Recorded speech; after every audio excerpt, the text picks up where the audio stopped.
murders at Crystal Lake, tonight on Ion News. I just can't believe it. We are never going to feel safe in Crystal Lake again. I think it's pretty easy. It was drugs, I tell you. It's a shame. Kids and drugs. I'd bet my last dollar on it. More bodies have been found literally strewn across the 5-square-mile campground, leaving officials and residents stunned in the wake of what will forever be known as the Crystal Lake Massacre.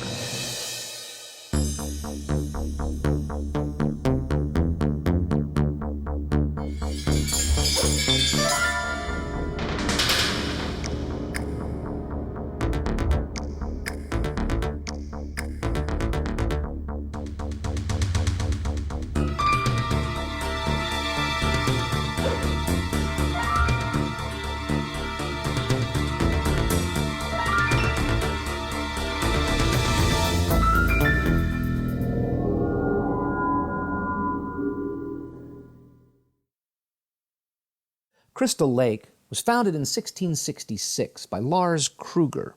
For almost 100 years, we were known for our All Hallows Eve festival, which we shared with our neighbors in Haddonfield. In the summers, when the corn was high, the children would play along the fields that grew out by Old Craven Road.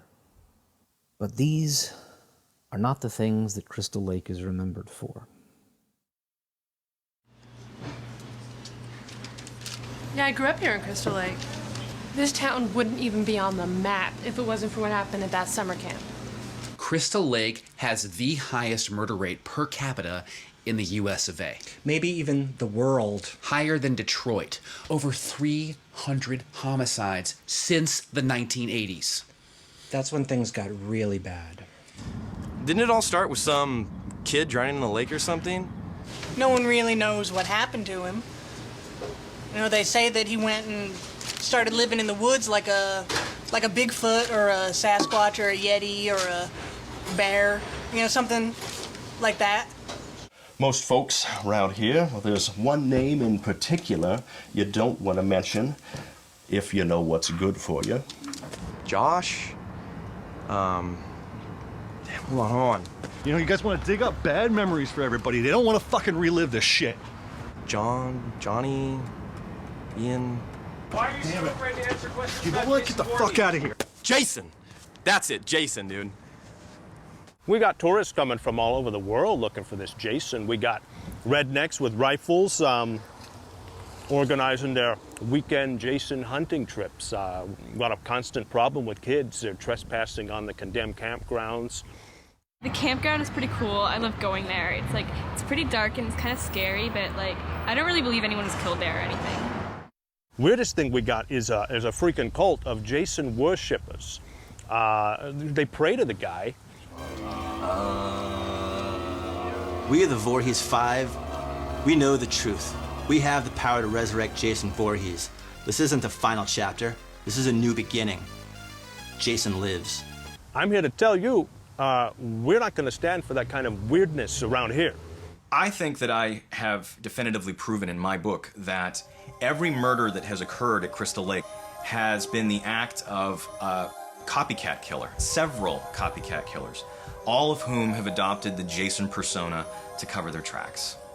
Now, there are some so-called experts out there who shall remain nameless, Clifford Blair, and they would have you believe that the murders at Camp Blood after '79 were all committed by copycats. Copycats. If that's the case, how do you explain the indestructible killer? Explain the eyewitness sightings. Explain the physical evidence left at the camp. We have a website that I created on my spare time from the copy mat, www.crystalllakecoverup.net. We had 50 visitors last month. We are getting our message out there. Ban that guy. You can't hide the truth. It's like the worm in the apple. It finds its way out. Yeah, you know, I've seen Jason, you know. I saw him out in the yard, and at first I saw this. He was really tall, you know, really tall, broad shoulders. I saw him from the back, and I got real excited because I thought it was my ex-boyfriend Rex who'd come to surprise me and let me know he got out of prison early, but he turned around and it was not, you know, it's too bad because he's a very tall man. Here's what we do know about Jason Voorhees. He was born on Friday, June 13th, 1947. On his birth certificate, his father's listed as Elias Voorhees, but we don't know much about him. It's possible that he left Pamela, Jason's mother, when he found out that their son was born with certain problems. In today's medical terms, Jason's birth defects might have been diagnosed as a form of Proteus syndrome or possibly even neurofibromatosis. Both are childhood congenital disorders that cause atypical bone development and grotesque tumors along the face and body. Jason could have been misdiagnosed with hydrocephalus or even a parasitic condition which was thought to have affected John Merrick, who is better known as the Elephant Man. My family founded the summer camp at Crystal Lake. My father had this dream of wanting a place for underprivileged children to come and learn and just have a good time once a year. I went there myself. It was a beautiful place to grow up. And then all that changed when he hired Pamela Voorhees as his cook. I remember Pamela. Nice, beautiful, pretty girl. Very quiet. She had a son, Jason, if I remember well. Yeah, Jason, yes. She kept the boy sheltered from other children because of his condition. She really cared for Jason. She took care of him. She was always watching over him, even when she was cooking in the kitchen. She was always watching over him, even when she was cooking in the kitchen in the camp.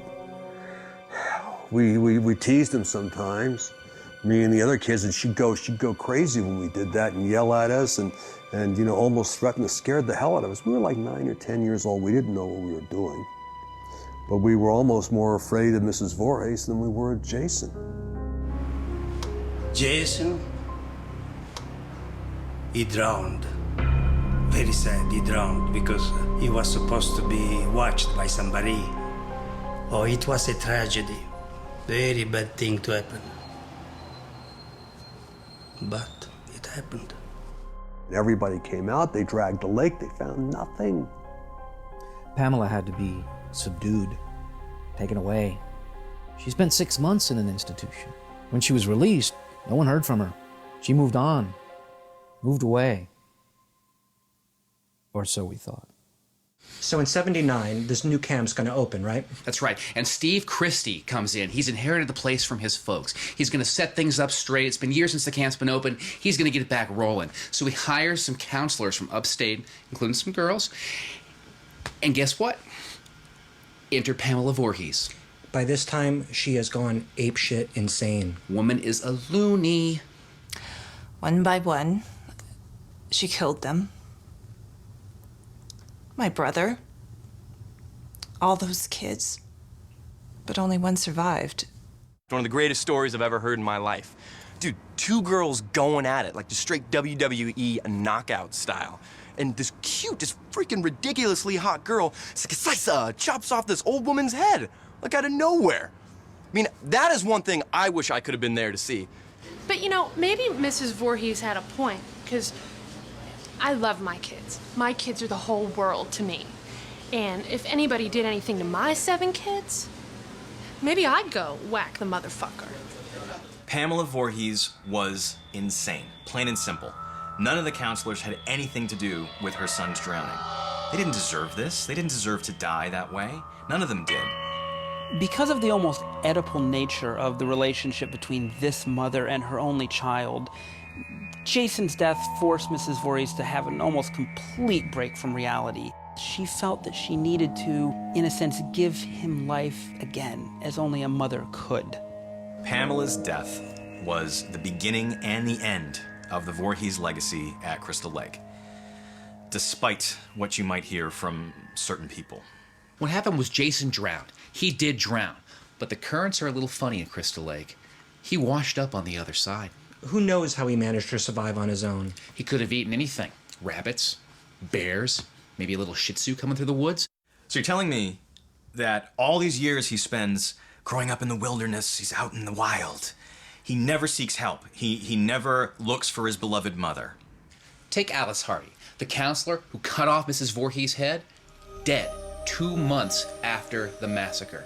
It was Jason. It was a revenge killing all the way. And even though they never found her body, they found blood. Blood everywhere all over the apartment. So Explain to me, this is an interesting point, explain to me how Jason knew where Alice Hardy lived. Did he look her up in the phone book? According to her own sworn police statement, Alice Hardy saw a deformed boy emerge from the lake. She drifted off in a boat, and just before she was rescued, a boy lunged out of the water, a boy with all the physical characteristics of Jason. There was no boy dragging her underwater. The woman was hysterical. Plain and simple, she fell in. She was damn lucky, too. The sheriff was there to save her. The timeline makes no sense anyway. I mean, even if Alice had been pulled under the water by some aquatic boy monster, how could it be Jason? Wouldn't he have been full grown by then? He drowned 20 years earlier, but a boy jumps out of the water and grabs her. I call bullshit on that. What Alice Hardy experienced in the water was what we call a subconscious projection. The suggestion of this drowned child had already taken root in her psyche during her confrontation with Mrs. Voorhees. Well, who gives two shits either way? I mean, Jason drowned, his mother got what she deserved, and that was the end of that business. All the insanity that followed was just a bunch of nut jobs trying to bring the legend to life. What about the eyewitness testimony of the survivors and the hundreds of residents who claim to have seen him? Are we just supposed to disregard all of that? They each described the same killer, except for one key difference. In one instance, he was wearing a burlap sack over his face, a potato sack. Next time he was seen up at Higgins Haven, he had on a hockey mask. The kind goalies wear. My son Shelley was killed that weekend. He was my whole world. He went up to the lake with Andy, his roommate, and some friends, and I never saw him again. Oh, Shelley. Who's this guy? Is this the guy? Is this the guy that did it? Is this the guy? I think so. What's that on his face?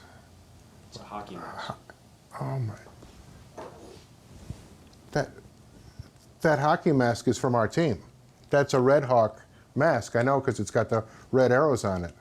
Oh my God! He must have stolen that from Shelley, and right before he killed him.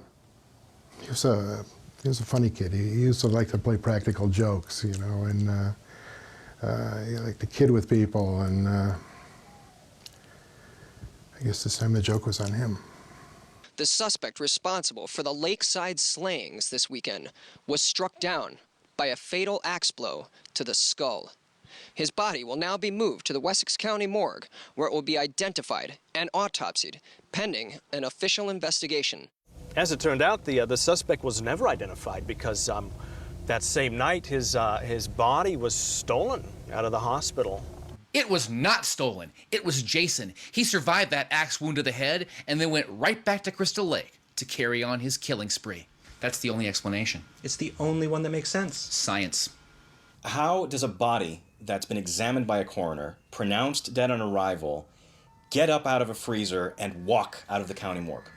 Gee, I don't know, man. Why don't we ask Axel, the medical examiner who put Jason on ice in the first place? Oh yeah, I forgot. We can't ask Axel a thing. He doesn't have a head. The old hacksaw mambo, courtesy of Jason. What about Robbie Morgan, the nurse on duty that night? Gutted like a fish on Jason's way out the door. Is it possible to survive a direct axe wound to the head? Well, there have been rare cases where people have survived shrapnel bullets, even whole blades being driven directly into their skull, and they've recovered completely. If the wound was superficial enough, I guess it's not out of the question. Jason returned to the area that was familiar, the woods of Crystal Lake, where he happened upon the home of the Jarvises, a recently divorced mother and her 2 children, a 17-year-old Trish and a 12-year-old named Tommy. Other than Jason himself, Tommy Jarvis is the most significant figure in the Crystal Lake saga. Here is a boy who stepped up and did what no adult could do. Tommy brought Jason literally to his knees. Well, that's about the biggest pile of horse manure I've ever heard. Whoever killed those people at the Jarvis house that weekend sure as hell wasn't the same person who escaped from the morgue. Could have been an accomplice or another copycat. It sure as hell wasn't Jason Voorhees. Oh, Tommy was a bit of a precocious child. He had a great imagination. He used to draw the strangest things when he would come to class. Always had me a little bit concerned about what he was doing and what he was thinking a lot of the times.